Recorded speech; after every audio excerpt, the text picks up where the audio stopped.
So here's how to update Roblox to the latest version on PC.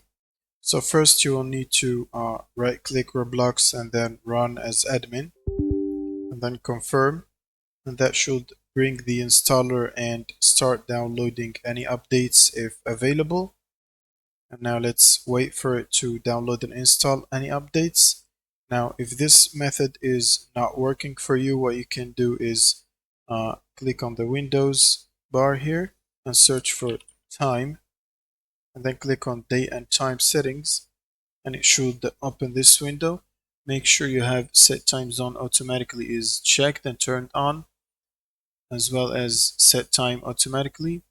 Now if you have those enabled, you can simply click sync now to sync the time if it's not correct. Now you can close this and you can go to run, type run in the Windows search bar, and then open this command and then type percent local app data percent.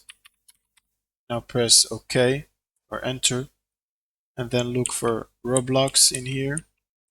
And now if you find the Roblox folder, make sure you right click and delete.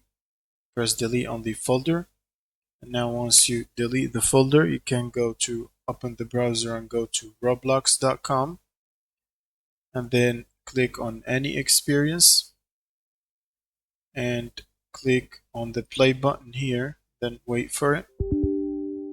And you should be prompted to download and install Roblox. You can simply click on it and that will start downloading the installer. Now once the installer is downloaded, you can click on it and that should start reinstalling Roblox again. Now once the install is completed, you can click play again, and that should prompt you to open Roblox on the PC. Let's wait for it, and that should function properly. Now Roblox is working and the latest version is installed. And that's it. Thank you guys for watching and subscribe.